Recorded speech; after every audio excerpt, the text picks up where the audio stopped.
कोई दिक्कत एक, चलिए इसको इधर कर दीजिए।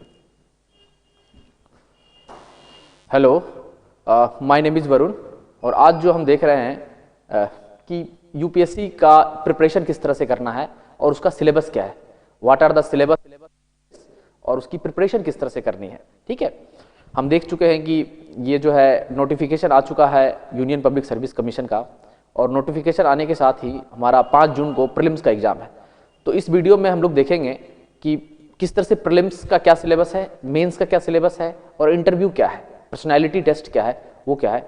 तो इसको पूरे कॉम्प्रिहेंसिव हम लोग देखेंगे और किस तरह से इसकी प्रिपरेशन करना है। ठीक है, और किस एज में आप कैसे फॉर्म भरते हैं, मतलब पूरा आपका कॉम्प्रिहेंसिव वीडियो ये कवर करेगा। ठीक है, ये वीडियो जो है वो फुल कॉम्प्रिहेंसिव आपको बता देगा कि यूनियन पब्लिक सर्विस कमीशन का प्रिपरेशन और उसका सिलेबस क्या है। ठीक है, कैसे प्रिपरेशन करना है और उसका सिलेबस क्या है। ये आपका जो वीडियो है ये सिलेबस को दर्शाता है कि यूनियन पब्लिक कमीशन का जो सिलेबस किस तरह का है। अगर आप देखें तो सबसे पहले हम देखते हैं कि यूनियन पब्लिक सर्विस कमीशन के लिए क्वालिफिकेशन क्या है। अगर आपको यूपीएससी का सीएस सिविल सर्विस एग्जामिनेशन का फॉर्म भरना है, सिविल सर्विस एग्जामिनेशन का अगर आपको फॉर्म भरना है तो आप मिनिमम क्वालिफिकेशन क्या है, मिनिमम क्वालिफिकेशन जो है वो ग्रेजुएशन होना चाहिए। अगर आपको सिविल सर्विस एग्जामिनेशन का फॉर्म फिलअप करना है तो मिनिमम क्वालिफिकेशन जो है वो आपका ग्रेजुएशन होना चाहिए, स्नातक होना चाहिए। वो किसी भी सब्जेक्ट से हो सकता है और किसी भी स्ट्रीम में हो सकता है। ठीक है, किसी भी स्ट्रीम से आप ग्रेजुएशन आपका होना चाहिए, स्नातक होना चाहिए। दूसरा है कि आपका मिनिमम एज जो है वो 1 अगस्त को 21 साल पूरा हो जाना चाहिए। जो मिनिमम एज है वो 1 अगस्त को 21 साल पूरा हो जाना चाहिए। ये दूसरा क्वालिफिकेशन है, दूसरा क्राइटेरिया है। अब इसमें एक सर्टेन अटेम्प्ट्स मिलते हैं, सर्टेन नंबर ऑफ चांस मिलेगा, उस चांस तक ही आप एग्जाम दे सकते हैं, उसके बाद आप नहीं दे सकते। तो इसमें कैटेगरी है कि जनरल कैटेगरी से अगर आप बिलोंग करते हैं तो आप 6 अटेम्प्ट दे सकते हैं और 32 साल की एज तक दे सकते हैं। अगर आप ईडब्ल्यूएस से बिलोंग करते हैं तो आप 6 अटेम्प्ट दे सकते हैं और 32 साल के उम्र तक आप ये भी एग्जाम अटेम्प्ट दे सकते हैं। अगर आप ओबीसी से बिलोंग करते हैं, अदर बैकवर्ड कास्ट से बिलोंग करते हैं, तो आप 9 अटेम्प्ट दे सकते हैं और 35 साल की उम्र तक ये एग्जाम दे सकते हैं आइदर। अगर आप शेड्यूल कास्ट और शेड्यूल ट्राइब से बिलोंग करते हैं तो आपके पास अनलिमिटेड अटेम्प्ट रहता है, बट आप जो है 37 साल की उम्र तक ही एग्जाम दे सकते हैं। अगर आप डिफेंस सर्विस में हैं, डिफेंस पर्सनल हैं, तो आप 9 अटेम्प्ट आप दे सकते हैं और वो जो है 35 साल की उम्र तक आप 9 अटेम्प्ट दे सकते हैं। और वहीं अगर बेंच मार्क डिसेबिलिटी है, आपको विकलांगता है, किसी तरह की शारीरिक विकलांगता है, तो वो जो है आप 9 अटेम्प्ट उसमें भी दे सकते हैं और 35 साल की उम्र तक। ठीक है, तो ये है आपका क्राइटेरिया कि क्या आपका क्वालिफिकेशन होना चाहिए, कि मिनिमम क्वालिफिकेशन जो होना चाहिए वो आपका ग्रेजुएशन होना चाहिए। दूसरा है कि आप जो है मिनिमम एज जो होना चाहिए वो 21 साल पूरा होना चाहिए, वो भी 1 अगस्त को। ठीक है, 1 अगस्त को आपका एज जो है वो 21 साल पूरा होना चाहिए। और मैक्सिमम जो है हर कैटेगरी के लिए है कि मैक्सिमम एज जो है जनरल के लिए आपका 32 है, ईडब्ल्यूएस के लिए भी 32 है, ओबीसी के लिए 35 है, schedule caste and schedule tribes के लिए 37 है, डिफेंस सर्विस के लिए 35 है, और बेंचमार्क डिसेबिलिटी है तो वो भी 35 है। नंबर ऑफ अटेम्प्ट है कि अगर आपने फॉर्म भरा तो आपका अटेम्प्ट काउंट नहीं होगा, बट अगर आपने एग्जाम में प्री एग्जाम के फर्स्ट पेपर में अगर आपने अपीयर हो गए तो आपका अटेम्प्ट काउंट होगा। ये नोट करने वाली बात है कि अगर आपने फॉर्म फिलअप किया तो वो आपका अटेम्प्ट काउंट नहीं होगा, बट अगर आपने फॉर्म फिलअप करके और आप एग्जाम में चले गए, प्रीलिम्स का एग्जाम दे दिया, तो योर अटेम्प्ट विल काउंट। तो उस तरह से आपके 6 अटेम्प्ट आपके जनरल कैटेगरी के लिए है, ईडब्ल्यूएस के लिए भी 6 अटेम्प्ट, ओबीसी के लिए 9 अटेम्प्ट हैं और 35 साल की उम्र तक, शेड्यूल कास्ट और शेड्यूल ट्राइब्स के लिए अनलिमिटेड अटेम्प्ट्स है 37 साल की उम्र तक। बेंचमार्क डिसेबिलिटी अगर आपको है तो आप 9 अटेम्प्ट दे सकते हैं और 35 साल का उम्र है, और डिफेंस सर्विस से अगर आप हैं तो वो भी 9 अटेम्प्ट दे सकते हैं और 35 साल की उम्र तक। ठीक है, तो ये आपका मिनिमम क्वालिफिकेशन है कि आपको सिविल सर्विस एग्जाम में आना है तो मिनिमम उसका क्वालिफिकेशन क्या है। ठीक है, अगर आपको सिविल सर्विस एग्जाम की तैयारी करनी है, आपको उस एग्जाम में प्रिपेयर होना है, अपीयर होना है, तो ये आपका क्वालिफिकेशन चाहिए आपको। ठीक है, ये दक्षता की जरूरत है। अब हम आगे बढ़ते हैं कि एग्जाम का स्टेज क्या है। एग्जाम जो है वो 3 स्टेज में होता है। फर्स्ट होता है प्रिलिमिनरी स्टेज, सेकंड होता है मेंस, और थर्ड होता है पर्सनैलिटी टेस्ट, जो यहां नहीं मेंशन है, आगे मेंशन होगा। फर्स्ट स्टेज जो होगा वो प्रिलिमिनरी होगा, सेकंड स्टेज में मेंस का स्टेज होगा, जिसमें प्रिलिमिनरी स्टेज में आपको एमसीक्यू रहेगा और आपको ओएमआर सीट जो है वो आपको फिलफिल करना पड़ेगा। मेंस में आपका डिस्क्रिप्टिव क्वेश्चन आएगा कि जो भी क्वेश्चन रहेंगे उसका आंसर आपको लिखना पड़ेगा, ठीक है, डिस्क्रिप्शन रहेगा। तो जनरल स्टडीज में प्रीलिम्स में 2 पेपर होते हैं, एक होता है जनरल स्टडीज का और दूसरा होता है जनरल स्टडीज 2 उसको बोलते हैं, that is CSAT, civil service aptitude test. तो पहला होता है जनरल स्टडीज का और दूसरा पेपर होता है सीसेट का। मेंस में आपके टोटल 9 पेपर होते हैं, ठीक है, और वो जिसमें 4 आपका जीएस का पेपर होता है, ठीक है, एक जो है आपका एसए का पेपर होता है, 2 लैंग्वेज का पेपर होता है और एक जो है आपका ऑप्शनल का 2 पेपर होता है, ठीक है।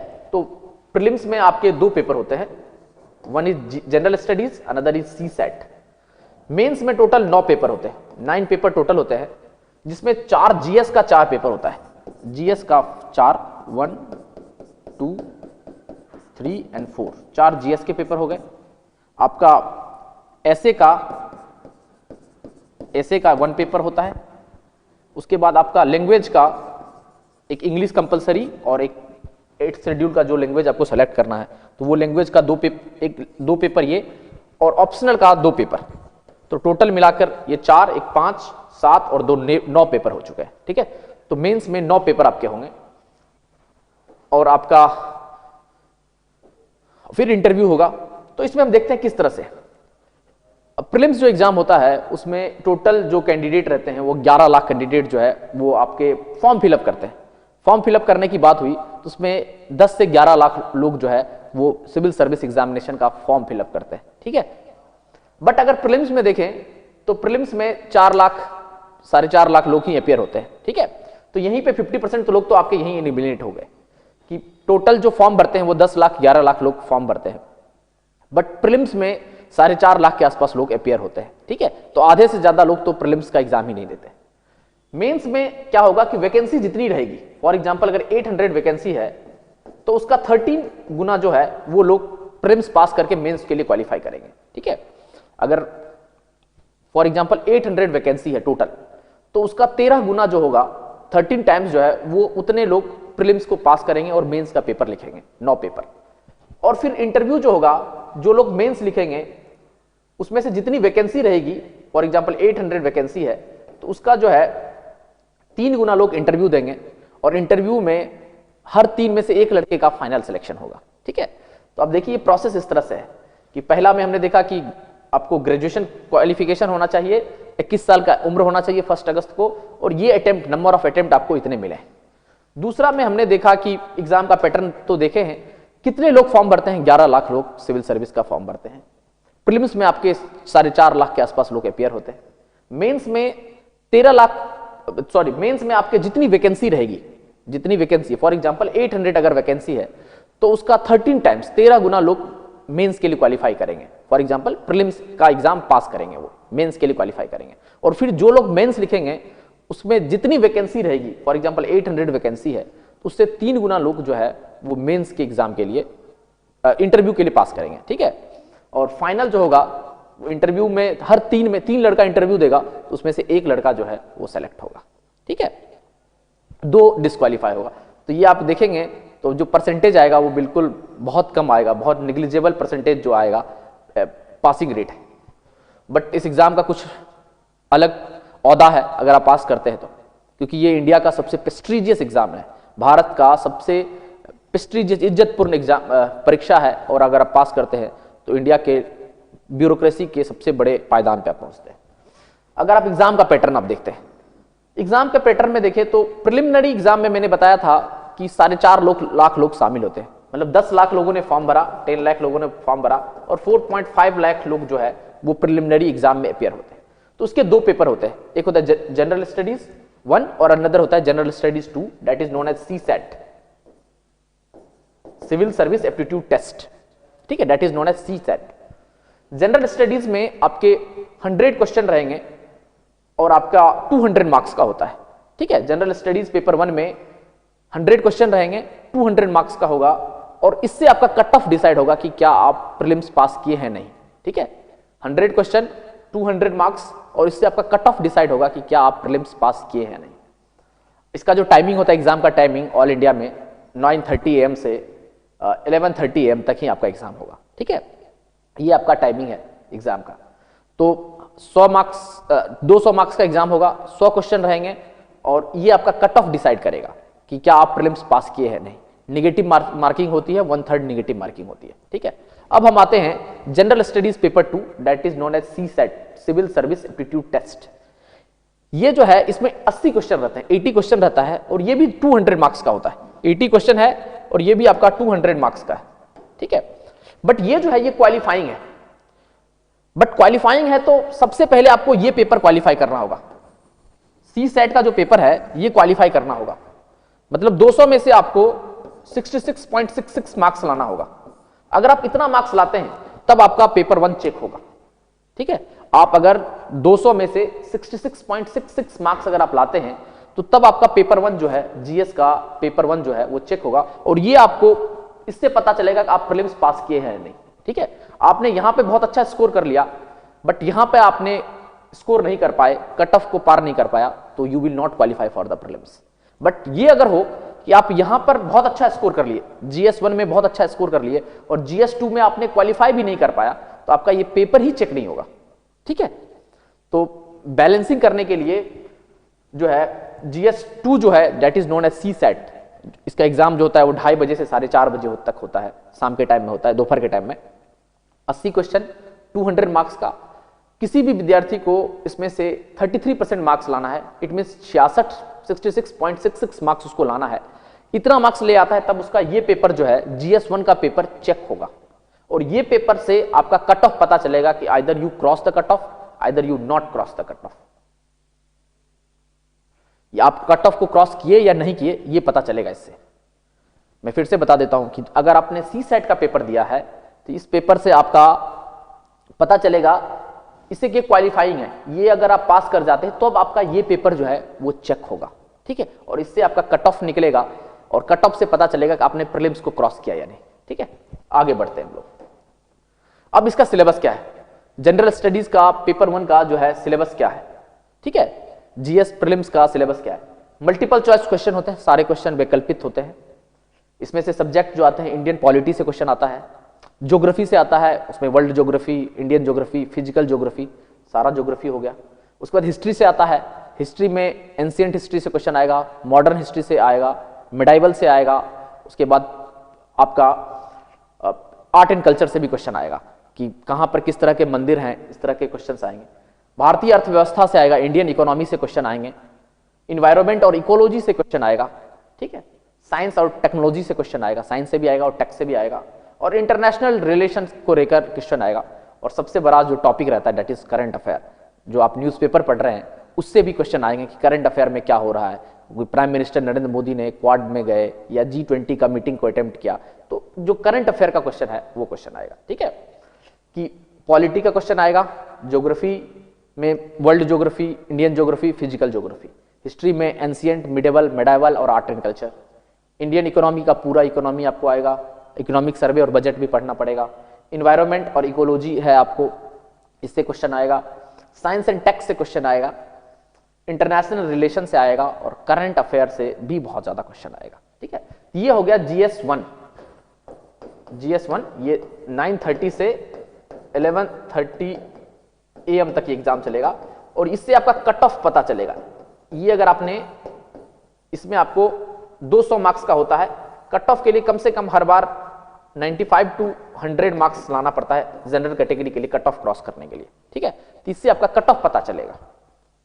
बट दूसरा पेपर जो होता है सी सेट जो होता है, मैंने ये बता दिया हूं, दूसरा पेपर जो होता है सिविल सर्विस एप्टीट्यूड टेस्ट, ये जो है ये पेपर जो है होता तो बाद में है, बट इस पेपर मतलब 2:30 बजे से 4:30 बजे तक होता है, लेकिन इस पेपर में आपको 33% मार्क्स लाना है, ठीक है। तभी आपका पेपर 1 जो है, ठीक है, वो चेक हो पाएगा, तभी आपका पेपर 1 जो है वो चेक होगा, नहीं तो पेपर 1 चेक नहीं होगा। आपने यहाँ बहुत अच्छा स्कोर किया बट यहाँ पर आप क्वालिफाई नहीं कर पाए, आपने कट ऑफ मतलब जो क्वालिफाइंग मार्क्स है वो नहीं ले पाए, आपका पेपर 1 जो है वो चेक ही नहीं होगा और आप प्रीलिम्स पास नहीं कर पाइएगा।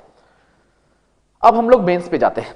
मेंस में जो पहला पेपर होता है वो होता है ऐसे का, आपको निबंध लिखना रहता है। ये होता है 250 मार्क्स का, 250 मार्क्स का ये होता है। इसमें 2 सेक्शन रहता है, सेक्शन ए और सेक्शन बी। इसमें सेक्शन ए में 4 ऐसे रहेगा और सेक्शन बी में भी 4 ऐसे रहेगा। इस चारों में से एक एक ऐसे आपको लिखना है, एक ऐसे इसमें से और एक ऐसे इसमें से। सेक्शन ए में 4 ऐसे रहेगा, उसमें से एक ऐसे आपको लिखना है। सेक्शन बी में भी 4 ऐसे रहेगा, उसमें से एक ऐसे आपको लिखना है, ठीक है। और ये 250 मार्क्स का होगा, तो ये आपका 250 मार्क्स का होगा, तो ये भी एक अलग थिंग्स है। दूसरा है कि ये मैंने ऐसे बता दिया हूं कि 250 मार्क्स का होगा, 2 सेक्शन रहेगा, सेक्शन 1 और सेक्शन बी, और उसमें से दोनों में 4-4 ऐसे रहेगा। आप कोई भी एक ऐसे लिख सकते हैं, एक ऐसे इसमें से और एक ऐसे इसमें से, ठीक है। और इसकी जो एग्जाम की टाइमिंग होगी वो 3 आवर्स का होगा, 3 घंटे का ये होगा। मेनली 9 बजे से 12 बजे तक होता है, 9 AM to 12 नून, इस बीच में ये एग्जाम होगा, मेंस का एग्जाम। लिखना पड़ेगा आंसर सीट पे। अब है GS1 जनरल स्टडीज पेपर 1, ऐसे हमने लिख लिया, 250 मार्क्स का था। अब general studies paper 1, general studies paper 1 जो है वो 250 मार्क्स का ये भी होता है।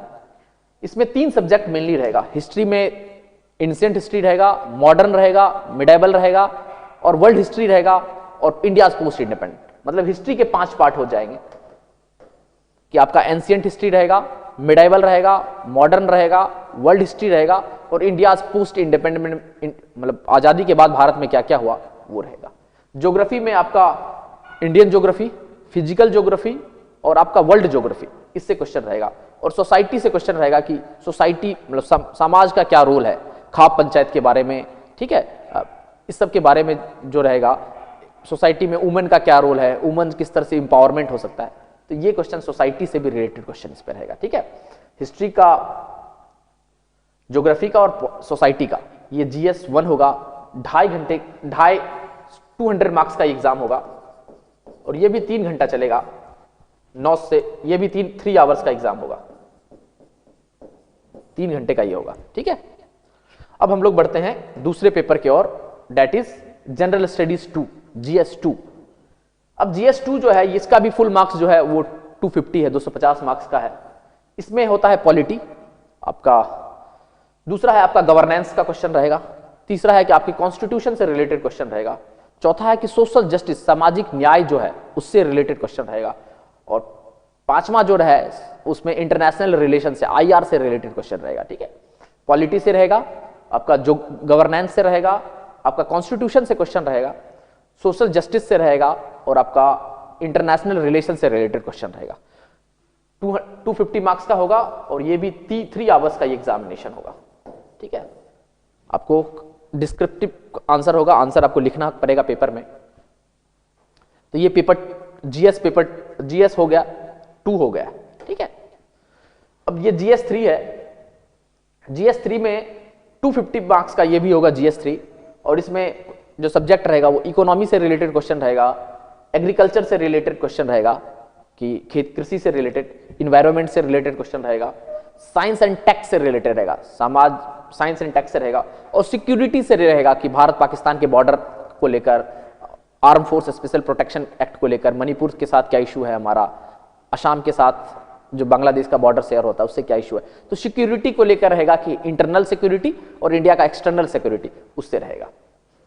और चौथा जो है GS4, इसमें मेनली क्वेश्चन जो रहता है वो इथिक्स, इंटीग्रिटी और एप्टीट्यूड का रहता है कि आपकी उस समय प्रेजेंस ऑफ माइंड क्या है उसको देखा जाता है। कि केस स्टडीज रहेगा कि आप किसी जिले के कलेक्टर हैं, तो वहाँ पर एक स्कूल है, और उस स्कूल में जो खाना बनाने वाली जो महिला है, मतलब कुकिंग जो करती है, वो दलित है, लेकिन मेजोरिटी गांव के जो लोग हैं वो आपके ब्राह्मण्स हैं। तो आपका क्या रोल रहेगा कि वो कहते हैं कि मैं दलित का बनाया हुआ खाना नहीं खाऊंगा, तो उसमें आपका क्या रोल रहेगा। तो वहाँ पर आपको केस स्टडी रहेगा कि आपका प्रेजेंस ऑफ माइंड चेक किया जाएगा कि क्या आप कैसा आंसर लिखते हैं, और थोड़ा एथिक्स, मतलब आपका इथिकल पॉइंट ऑफ व्यू देखा जाएगा किस तरह का आपका इथिक्स है, इंटीग्रिटी क्या है, और एप्टीट्यूड आपका क्या है। तो ये आपका रहेगा जनरल स्टडीज पेपर 4, ठीक है। तो अभी तक हम देख चुके हैं कि GS के 4 पेपर, ऐसे का एक पेपर, ठीक है, 250 marks, GS1 that is paper 2, ये भी 250 मार्क्स, GS2 मतलब ये भी 250 मार्क्स, GS3 250 मार्क्स, और GS4 ये भी 250 मार्क्स।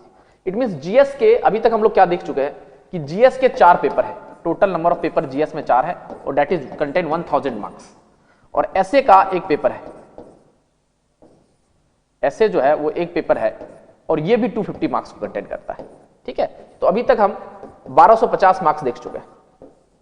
ठीक है, 1250 मार्क्स तो अभी तक मेंस का देख चुके हैं कि 4 जीएस का पेपर और एक जो है एसए का पेपर, ये मिला के 1250 मार्क्स हो चुका है मेंस का। आगे देखते हैं मेंस में और क्या क्या है। अब होता है लैंग्वेज का पेपर। ये पेपर जो होता है ये क्वालिफाइंग होगा। क्वालिफाइंग मतलब पहले यही पेपर चेक होगा। अगर आप इस पेपर को क्वालिफाई करते हैं तो बाकी जीएस का और बाकी जो है आपका एसए का और ऑप्शनल का पेपर चेक होगा। अगर इस पेपर में अगर आप क्वालिफाई नहीं करते हैं, जैसे सी सेट में था कि सी सेट अगर आप क्वालिफाई नहीं कर पा रहे हैं तो प्रीलिम्स में जीएस 1 का पेपर आपका चेक नहीं होगा। तो सेम उसी तरह है कि ये लैंग्वेज का जो पेपर है, अगर इसको अगर आप क्वालिफाई नहीं कर पाते हैं, ठीक है, तो आपका जो है जीएस का 4 पेपर, एसए का और ऑप्शनल का पेपर, मतलब 7 जो पेपर है वो पेपर चेक नहीं होगा। मतलब आपका रिजल्ट जो होगा यू आर नॉट पास्ड। तो एक तो होता है इंग्लिश कंपलसरी है कि सभी लोगों को इंग्लिश का क्वेश्चन आएगा, इंग्लिश लैंग्वेज का। उसमें से 300 मार्क्स में से आपको 100 मार्क्स लाना है। ठीक है, 300 मार्क्स में आपको 100 मार्क्स लाना है। और दूसरा है एनी इंडियन लैंग्वेज, कोई भी भारतीय लैंग्वेज जो है वो, उसमें से ये भी 300 मार्क्स का होगा और उसमें से 100 मार्क्स आपको लाना होगा। तो इंग्लिश लैंग्वेज में भी आपको 100 मार्क्स लाना होगा और इंडियन लैंग्वेज में भी आपको 100 मार्क्स लाना होगा। कोई भी इंडियन लैंग्वेज जो 18 शेड्यूल का जो लैंग्वेज है, 8 शेड्यूल का, सॉरी 18 मैंने गलती बोल दिया, 8 शेड्यूल का जो लैंग्वेज है, उस लैंग्वेज में का जो पेपर होगा उसमें से 300 मार्क्स में से आपको 100 मार्क्स यहां लाना होगा और 100 मार्क्स कम से कम यहां लाना होगा, तभी आपका बाकी जीएस का पेपर चेक होगा। अदरवाइज आपका बाकी जीएस का पेपर चेक भी नहीं होगा। ठीक है, तो ये भी काफी टफ जॉब है कि आपको इंग्लिश भी क्वालिफाई करना है और जो आपका आपने इंडियन लैंग्वेज लिया, फॉर एग्जांपल आपने हिंदी लिया, तो हिंदी भी आपको क्वालिफाई करना है, तभी आपका बाकी जीएस का पेपर और एसए का पेपर चेक होगा। ठीक है, तो ये क्वालिफाइंग है। जिस तरह से सी सेट हमने देखा था जीएस पेपर 2 प्रीलिम्स का, that is CSAT, civil service aptitude test, maths के क्वेश्चन रहते हैं, रीजनिंग रहता है और कॉम्प्रिहेंसिव रहता है। उसमें से 200 मार्क्स में से सी सेट में हमने देखा था 200 मार्क्स में से आपको 66.66 मार्क्स लाना था। उसी तरह से इसमें से 300 मार्क्स में से 100 मार्क्स आपको लाना है, तभी आपका पेपर चेक होगा। अदरवाइज मेंस का पेपर चेक नहीं होगा। ठीक है, अब हम लोग देखते हैं ऑप्शनल का पेपर होता है। अब इसमें स्टूडेंट को कंफ्यूजन रहता है कि ऑप्शनल सब्जेक्ट कौन सा लें। बहुत सारे लोगों को यह कंफ्यूजन रहता है कि जिस सब्जेक्ट से मैंने ग्रेजुएशन किया, क्या वही सब्जेक्ट ऑप्शनल रहेगा या दूसरा भी हो सकता है। तो मैं आपको बता दूं कि जो सब्जेक्ट आपको सूट करे, जिस सब्जेक्ट से आपने ग्रेजुएशन किया, आप वो भी सब्जेक्ट को अपना ऑप्शनल सब्जेक्ट रख सकते हैं या दूसरा सब्जेक्ट भी आप ऑप्शनल रख सकते हैं। For example, I took graduation in zoology but I had taken political science is my optional subject. ठीक है, किसी ने इंजीनियरिंग किया है और वो चाहे तो सोशियोलॉजी ले सकता है, वो साइकोलॉजी ले सकता है, वो फिलॉसफी ले सकता है, वो ज्योग्राफी ले सकता है। तो ऑप्शनल पेपर कोई भी ले सकता है। ठीक है, या आपका ग्रेजुएशन का सब्जेक्ट भी आप ले सकते हैं और ग्रेजुएशन सब्जेक्ट को छोड़ करके आपका ग्रेजुएशन सब्जेक्ट अगर आपको रुचि उसमें नहीं है तो आप दूसरा सब्जेक्ट जो यूपीएससी ने प्रिस्क्राइब किया है वो सब्जेक्ट भी ले सकते हैं। तो ऑप्शनल के 2 पेपर होते हैं, एक होता है पेपर 1 और एक होता है पेपर 2। Another is paper 2। ये पेपर 2 है। एक है जीएस, सॉरी ऑप्शनल का पेपर 1 और पेपर 2। पेपर 1 जो है वो 250 मार्क्स का है, 250 मार्क्स का, और पेपर 2 जो है ये 250 मार्क्स का है। इट मींस ऑप्शनल जो है वो 500 मार्क्स का ऑप्शनल हो गया। ठीक है, 500 मार्क्स का आपका ऑप्शनल हो गया, जिसमें 2 सब पेपर है, पेपर 1 और पेपर 2, जिसमें 2 पेपर है, पेपर 1 एंड पेपर 2। ठीक है, question any language? Yes, English भी ले सकते हैं आप। इंग्लिश तो एक तो इंग्लिश का कंपलसरी पेपर है, दूसरा है कि आप इंग्लिश भी ले सकते हैं, दूसरा लैंग्वेज में आप इंग्लिश भी ले सकते हैं। आगे हम लोग बढ़ते हैं।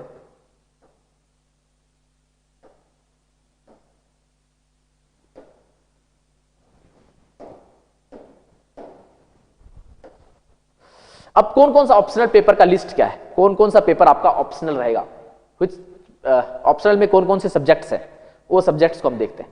आपका एग्रीकल्चर है ऑप्शनल में, Indian animal husbandry and veterinary science ये आपका ऑप्शनल है, एंथ्रोपोलॉजी है वो आपका ऑप्शनल है, बॉटनी आपका ऑप्शनल सब्जेक्ट आप ले सकते हैं, केमिस्ट्री आप ऑप्शनल ले सकते हैं, सिविल इंजीनियरिंग आप ऑप्शनल ले सकते हैं, कॉमर्स और अकाउंटेंसी है वो आप ऑप्शनल ले सकते हैं, इकोनॉमिक्स जो है उस सब्जेक्ट को आप ऑप्शनल सब्जेक्ट ले सकते हैं, इलेक्ट्रिकल इंजीनियरिंग जो है उसको भी आप ऑप्शनल सब्जेक्ट ले सकते हैं, वैकल्पिक विषय, ज्योग्राफी जो है उसको भी आप वैकल्पिक विषय ले सकते हैं, ऑप्शनल सब्जेक्ट ले सकते हैं। 11th है कि जियोलॉजी, आप उसको भी ले सकते हैं ऑप्शनल सब्जेक्ट, हिस्ट्री को ले सकते हैं, ठीक है, हिस्ट्री जो है उसको भी आप वैकल्पिक विषय ले सकते हैं, लॉ ले सकते हैं, मैनेजमेंट को ले सकते हैं, मैथमेटिक्स को ले सकते हैं, मैकेनिकल इंजीनियरिंग को ले सकते हैं ऑप्शनल सब्जेक्ट, अगर एमबीबीएस है तो मेडिकल साइंस को भी ले सकते हैं, फिलॉसफी ले सकते हैं, फिजिक्स को ले सकते हैं, political science and international relation PSIR है उसको ले सकते हैं, साइकोलॉजी ले सकते हैं, पब्लिक एडमिनिस्ट्रेशन ले सकते हैं, सोशियोलॉजी ले सकते हैं और जूलॉजी ले सकते हैं। ये आपका 24 जो है वो आपके सब्जेक्ट के जो पेपर है उसमें से किसी भी पेपर को आप ऑप्शनल ले सकते हैं, या तो आपके ग्रेजुएशन का सब्जेक्ट इसमें से है तो उसको ले सकते हैं, अगर ग्रेजुएशन का सब्जेक्ट नहीं है तो आप कोई भी सब्जेक्ट ले सकते हैं। For example I had done my graduation in zoology but मैंने पॉलिटिकल साइंस ऑप्शनल लिया है तो मैं ले सकता हूं। किसी ने मैथमेटिक्स से ग्रेजुएशन किया है बट उसकी रुचि जो है वो ज्योग्राफी में अच्छी दिख रही है, उसको ज्योग्राफी लग रहा है कि मुझे जीएस में भी मदद करेगा और मैं अच्छे से इसको कर सकता हूं, तो वो ज्योग्राफी ले सकता है। बट किसी ने अगर केमिस्ट्री से ग्रेजुएशन किया है और उसकी इच्छा है, श्रद्धा है कि मैं केमिस्ट्री ही लूं, तो ही कैन टेक। ठीक है, ये 24 तो आपके सब्जेक्ट पेपर हो गए। उसके बाद आप लैंग्वेज पेपर भी ऑप्शनल ले सकते हैं। अब लैंग्वेज पेपर ये है कि असामीज लैंग्वेज पेपर ले सकते हैं, बंगाली ले सकते हैं, बोडो, डोगरी, गुजराती, हिंदी, कन्नड़, कश्मीरी, कोंकणी, मैथिली, मलयालम, मणिपुरी, मराठी, नेपाली, उड़िया, पंजाबी, संस्कृत, संथाली, सिंधी, तमिल, तेलुगु, उर्दू और इंग्लिश। ये आप मतलब ऑप्शनल पेपर में लिटरेचर का जो लैंग्वेज और लिटरेचर का जो पेपर है इसको भी ले सकते हैं। अगर आपकी रुचि हो कि आपने सब्जेक्ट लेना है, ये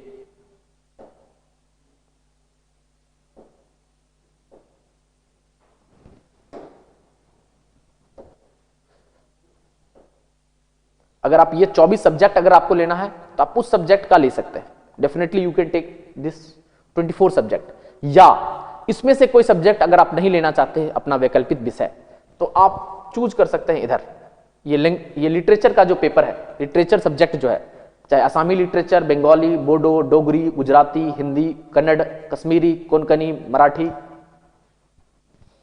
मलयालम, मणिपुरी, मराठी, नेपाली, उड़िया, पंजाबी, संस्कृत, संथाली, सिंधी, तमिल, तेलुगु, उर्दू और इंग्लिश। ये लिटरेचर का सब्जेक्ट है और बाकी जो है वो सब्जेक्ट है। ठीक है, ये लिटरेचर है और बाकी जो है आपके ग्रेजुएशन का जो सब्जेक्ट है या दूसरा कोई सब्जेक्ट है उसको आप ले सकते हैं। तो ये आपका ऑप्शनल हो गया। ठीक है, और तो हमने क्या देखा कि अभी तक हमने क्या देखा कि प्रीलिम्स जो है, मैं पूरा एक बार निचोड़ निकाल देता हूं कि मैंने अभी तक हमने क्या देखा कि मिनिमम क्वालिफिकेशन जो है इस एग्जाम को देने के लिए आपका ग्रेजुएशन होना चाहिए, आप स्नातक होना चाहिए और कम से कम 21 साल की उम्र होना चाहिए, वो भी 1 अगस्त को आपका 21 साल का उम्र पूरा हो जाना चाहिए। आपके ये अटेम्प्ट हैं कि आप जनरल कैटेगरी से हैं तो 6 अटेम्प्ट, 32 साल की उम्र तक आप 6 अटेम्प्ट दे सकते हैं, ईडब्ल्यूएस से हैं तो 32 साल की उम्र तक आप 6 अटेम्प्ट दे सकते हैं, ओबीसी से हैं तो 9 अटेम्प्ट दे सकते हैं 35 साल के, SC ST है अनलिमिटेड अटेम्प्ट दे सकते हैं बट 37 साल की उम्र तक ही, डिफेंस हैं तो 9 अटेम्प्ट दे सकते हैं 35 साल की उम्र तक, और बेंचमार्क डिसेबिलिटी अगर आपको है तो 9 अटेम्प्ट दे सकते हैं 35 साल की उम्र तक। ठीक है, ये आपका क्वालिफिकेशन है फॉर्म फिलअप करने के लिए। दूसरा है कि एग्जाम का पेट स्टेज क्या है ये हम देखेंगे। अब इस एग्जाम में कितने लोग फॉर्म भरते हैं? 11 लाख लोग इस एग्जाम का फॉर्म भरते हैं। प्रीलिम्स में 4.5 लाख 5 लाख लोग सिर्फ प्रीलिम्स में अपियर होते हैं, तो आधा तो आपका कंपटीशन यहीं ओवर हो गया। दूसरा है कि कितने लोग प्रीलिम्स पास करेंगे। प्रीलिम्स पास करेंगे, जितनी वैकेंसी होगी उसका 13 गुना लोग प्रीलिम्स पास करेंगे। ठीक है, और फिर मेंस को कितना लोग पास करेंगे, जितनी वैकेंसी होगी उससे 3 गुना लोग मेंस पास करेंगे। और इंटरव्यू में हर 3 लड़का इंटरव्यू देगा, उसमें से 1 लड़का जो है आपका फाइनल में सिलेक्शन होगा उसका। ठीक है, तो यहां देख रहे हैं 11 लाख लोगों ने परीक्षा दिया, 5 लाख लोग प्रीलिम्स दे रहे हैं। प्रीलिम्स में पास कर रहे हैं, जितनी वैकेंसी है उसका 13 गुना लोग प्रीलिम्स पास कर रहे हैं। मेंस जो पास कर रहे हैं, जितनी वैकेंसी है उससे 3 गुना लोग मेंस पास कर रहे हैं। और इंटरव्यू जो है वो तो फाइनल जो है वो 800 लोग है, तो 800 लोग ही आपका इंटरव्यू को पास करेंगे। मतलब हर 3 लड़का में से 1 लड़का इंटरव्यू में को पास करेगा, लड़का और लड़की, sorry I am gender neutral, either boys और गर्ल्स। एग्जाम का पैटर्न मैंने बता दिया कि GS1 और GS2 प्रीलिम्स में होता है। GS1 जो है वो आपका कट ऑफ डिसाइड करेगा और GS2 जो है ये आपका क्वालिफाइंग है। इसमें अगर आप क्वालिफाई करते हैं तभी आपका GS2 जो है GS1 है वो चेक होगा, ठीक है। अगर आप इसमें क्वालिफाई करते हैं तभी आपका ये पेपर चेक होगा, ठीक है। मतलब CSAT में अगर आप क्वालिफाई करते हैं तभी आपका दूसरा पेपर चेक होगा। दूसरा हम लोग देख चुके हैं कि इंडियन ज्योग्राफी, उसका सिलेबस देख चुके हैं, GS का मतलब पेपर 1 प्रीलिम्स के का सिलेबस देख चुके हैं। मेंस का ऐसे 250 मार्क्स का, GS1 वो 250 मार्क्स का, GS2 250 मार्क्स का, GS3 250 मार्क्स का, GS4 250 मार्क्स का। लैंग्वेज में इंग्लिश लैंग्वेज कंपलसरी है और एनी इंडियन लैंग्वेज आपको लेना है, ठीक है। कोई भी भारतीय भाषा जो है उसमें से एक भाषा आपको सेलेक्ट करना है और इस दोनों में क्वालिफाई करना है। 300 मार्क्स में से 100 मार्क्स और यहां भी 300 मार्क्स में से 100 मार्क्स। अगर इतना मार्क्स अगर आप नहीं ले पाए, 300 मार्क्स में से 100 मार्क्स अगर आप नहीं ला पाए, ठीक है, तो आपका बाकी जो मेंस का पेपर है वो चेक ही नहीं होगा, ठीक है। जिस तरह से CSAT में हमने देखा था कि CSAT का पेपर क्वालिफाई नहीं कीजिएगा तो GS1 का पेपर आपका जो है प्रीलिम्स का वो चेक नहीं होगा। सेम उसी तरह अगर आपने इस दोनों पेपर को क्वालिफाई नहीं किया तो आपका पेपर चेक नहीं होगा। और फिर हमने ऑप्शनल में 250 और 250 मार्क्स का आपका ऑप्शनल सब्जेक्ट था, ठीक है। 2 ऑप्शनल का पेपर होता है, पेपर 1 और पेपर 2। उसमें से ये सब्जेक्ट आपके ऑप्शनल हैं, इसका लिस्ट आप देख लीजिएगा। और लास्ट में क्या है कि इंटरव्यू जो है वो आपका टोटल मेंस का जो पेपर होता है वो 1750 मार्क्स का आपका मेंस होता है, ठीक है। 1750 मार्क्स का आपका टोटल मेंस होता है और आपका इंटरव्यू जो होता है वो 275 मार्क्स का होता है। तो करीबन इस दोनों को जोड़ दें, 1750 और 275 का, तो 2025 मार्क्स में से आपका कट ऑफ डिसाइड होगा, ठीक है। कि मेंस जो है वो 1750 मार्क्स का मेंस का GS का 4 पेपर, एक ऐसे का और 2 ऑप्शनल का पेपर, ये मिला करके आपका 1750 मार्क्स ये हुआ। और इंटरव्यू जो है वो 275 मार्क्स का होता है, मतलब। और इसमें से जितना आपका जो फाइनल रैंकिंग जो आएगा ये 250 मार्क्स में से ज्यादातर टाइम ये 50% मार्क्स अगर आपने ले आया तो आपकी रैंकिंग के हिसाब से आपको मिल जाएगा।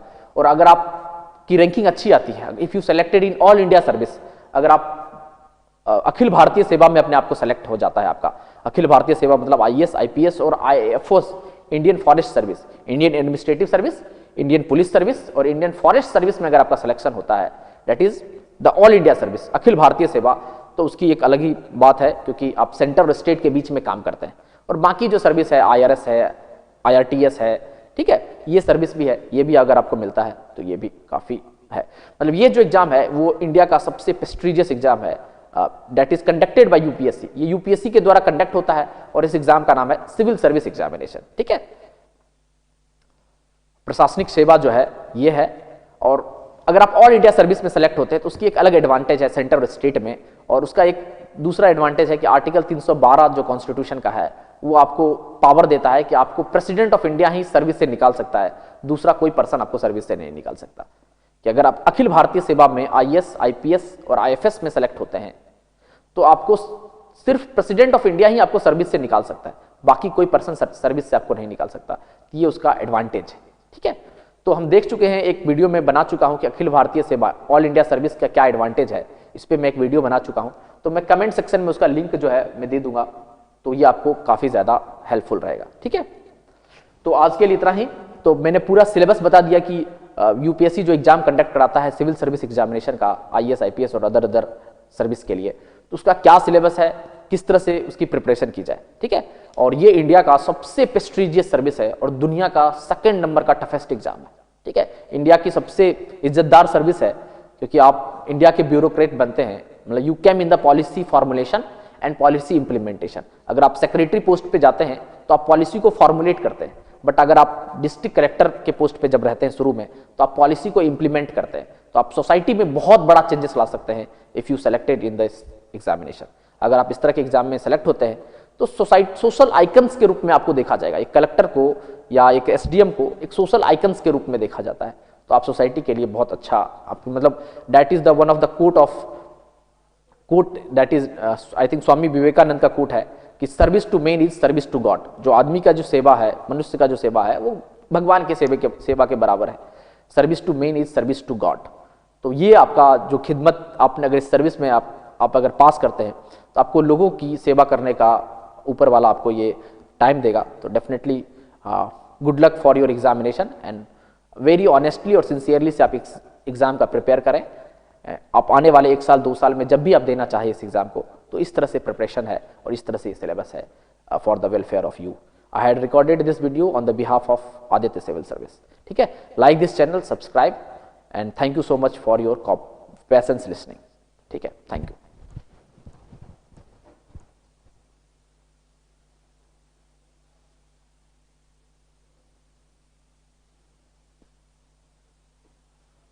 एक स्टूडेंट ने पूछा है कि ऑप्शनल में पॉलिटिकल साइंस लिए और ऑप्शनल पेपर 2 में ज्योग्राफी ले सकता हूं क्या? नहीं, एक ही सब्जेक्ट आपको लेना पड़ेगा।